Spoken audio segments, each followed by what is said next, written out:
my beloved Boss Mike Severa.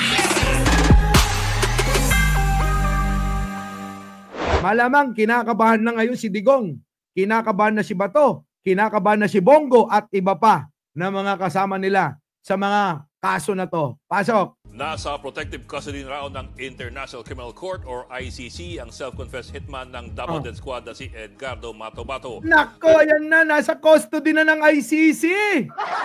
Kahapon lang natalakay natin na bumiyahi. Tapos ngayon nandoon na nga. Nako, kontra. Mato-Bato, kontra Bato. Mas lamang.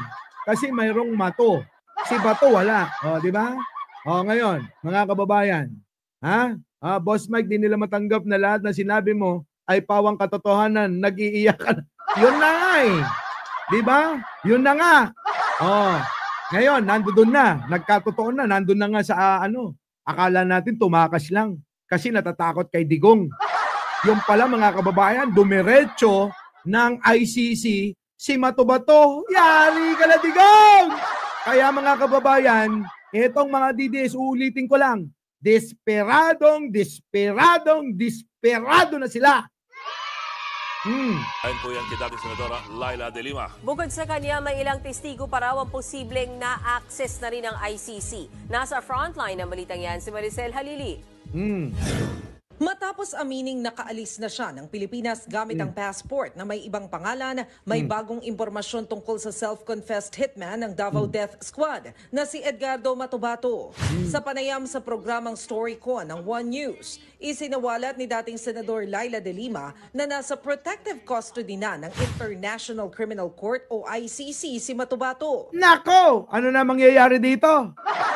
Kayo mga kababayan, ano na mangyayari dito ngayon? Na itong si Mato-Bato, mga kababayan, ay nandoon na sa kustodiya ng ICC. Alangan naman na mag-jack employ lang sila ng mga hurado doon. Sabi ni Mato-Bato, jack employ lang po ang pakay ko. Kung matalo nyo ko, magsasalita ako. Kung matalo ko kayo, uuwi ako.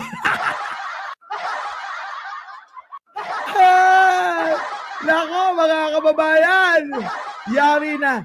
Eto ngayon, mga kababayan. Habang ito nababalitaan nila, itong kampo ng kadiliman at kasamaan, mga kababayan, nanginginig na yung mga itlog niyan. Si Sara, lalong magwawala yan. Itong mga DDS, lalong mga away yan. Hindi na yan, yung bang nawala na sila sa kontrol, mga kababayan, di ba? Yung wala na sa kontrol, di ba? Yan yun, mga kababayan eh. Etili Solis, sige, mamaya.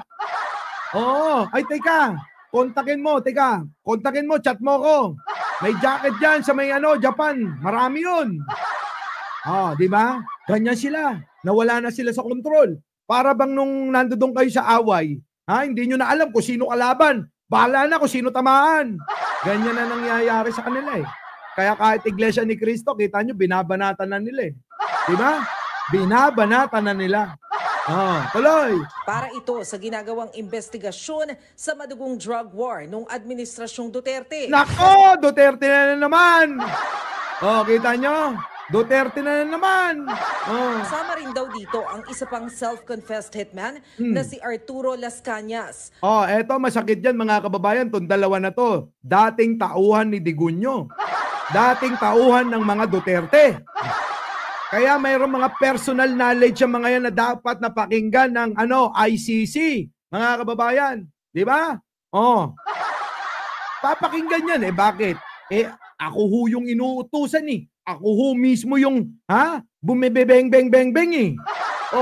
Alangan naman na hindi pakinggan yan ng ICC. Kaya mga kababayan, agtigargarlatagdan. Di ba? Agtigargarlatagdan.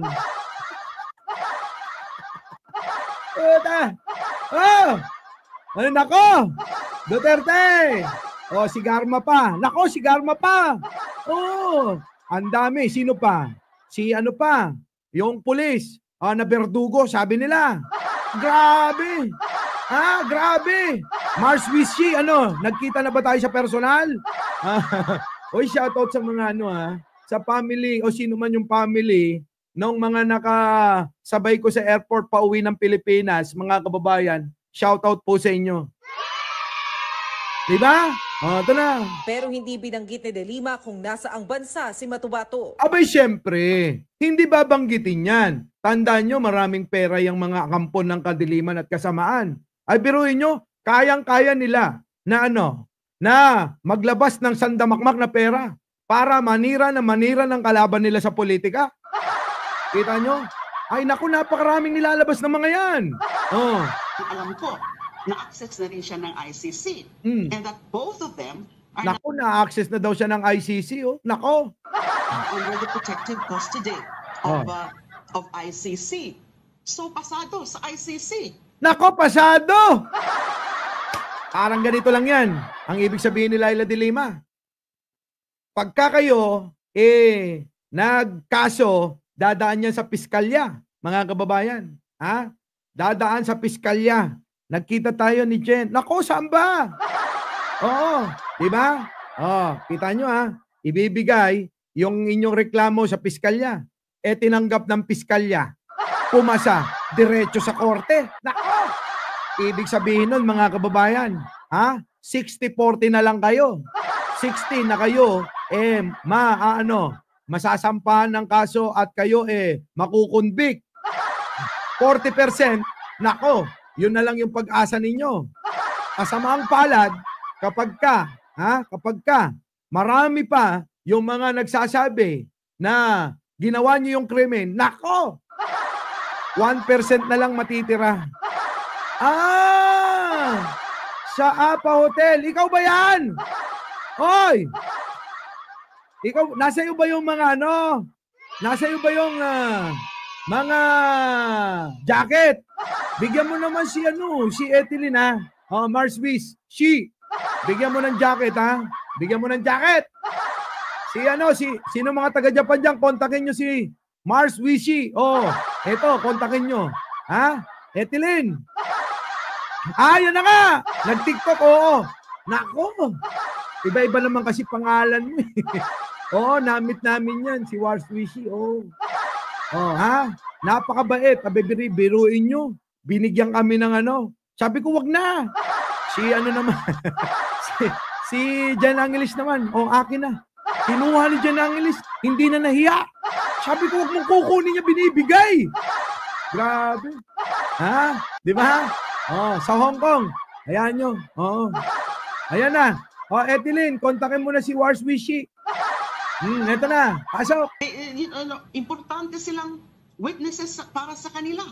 Ayon pa kay De Lima, second quarter pa raw ng 2024 nakaalis si Matubato. Nung una, hindi pa siya ina-access ng ICC. Eventually, matagal na pala. Gaano katagal? Wait nga. 24 nakaalis si Matubato. Wait. Second quarter pa raw ng 2024 nakaalis si Matubato. So June pa pala ng 2024 nakaalis to? Mga kababayan, 2024 pa. Tuloy. nung una, hindi pa siya ina-access ng ICC. Eventually, they did. And that's why, kailangan na niyang umalis. Kwento pa ng Kita nyo, senador, mga kababayan, delikado na talaga. Delikado na.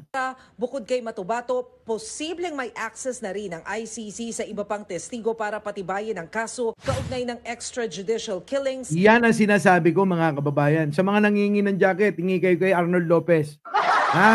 Hingi kayo. Etilin Solis, ayan si Mars Wishi. Mag-usap kayong dalawa, nasa Japan yan. Iniwan ko sa kanya lahat yung jacket. Paano ngayon to? Ay malamang daw marami pa mga testigo at mga hindi pa lumalabas na mga pangalan sa media, social media, na mga testigo laban kay kay dating Pangulong Digong. Ayan Ai Chang. 4,500 na tayo halos. 1.9 lang yung nanonood, mga kababayan. Dagdagan nyo. Ito na. laban kay dating Pangulong Rodrigo Duterte. Mga kababayan, malupit. Sa iba pang testigo para patibayin ang kaso kaugnay ng extrajudicial killings Kita nyo, marami palang testigo. na bukod kay Matubato, posibleng may access na rin ang ICC sa iba pang testigo para patibayin ang kaso kaugnay ng extrajudicial killings. Marami na silang hawak na mga testigo, mga kababayan. Kaya etong mga Duterte ay malapit ng maburato. Laban kay dating Pangulong Rodrigo Duterte. I do not know exactly the actual At mga kababayan, baka nakalimutan nyo, mayor pa lang si Digong nilalakad na ni Dilima. Etong mga kawalang niya ang ginawa ni Duterte. the state of evidence. Basta alam ko, nandyan nga sila Mr. Las Cañas, nandyan si Mr. Matubato, and baka nga meron pang iba. Nako! Ballpoint man, yari na si Digong nyo. Tuloy. Sino daw? Taga Japan. Kung sino may gusto ng jacket, PM me. AKZ, Lihat. Yan, PM nyo siya, ha? PM nyo. Sa mga taga Japan, marami yun eh. Siguro mayroon pang doon. Kulang-kulang 10. Okay, tuloy. Na na-access na. In so far as the DDS killings are concerned, Matatanda ang umamin si Matubato sa isang Nako, yan na mga kababayan. Yan ang malupit mga kababayan eh. Yung pag-amin. Tuloy. interview ng The New York Times na higit 50 tao ang napatay niya noon. Kasama rin daw sa hit list si De Lima. Ang palasyo naman, dumistansya tungkol kay Matubato. Wala raw silang koneksyon at hindi raw nila kontrolado ito. Correct! Wala dapat pakialaman Malacanang dyan. Huwag niyong pakikialaman yan kasi yan ay iba yan. Hindi na sakop. Hindi na sakop ng Malacanang. Hindi na nila kontrol kung anong gustong gawin nila Dilima dyan. Diba? Mga kababayan. Ayan nyo, pupunta ako ng Hong Kong. Dadalang ko kayo ng maraming jacket. Nako, mga kababayan. Nalintikan na to. Nalintikan na talaga. Tuloy. But if he intends to go to testify in another forum, that's also beyond our control, no? Hindi namin siya ina-encourage, hindi rin namin siya dinidiscourage. Kita nyo, mga kababayan, wala silang magagawa dyan. Hindi nila pipigilan at hindi rin nila, mga kababayan, tututulan. Hindi sila tututol at mga kababayan, hindi rin sila sasang-ayon. Putik na yan. Our beloved Boss Mike Cervera.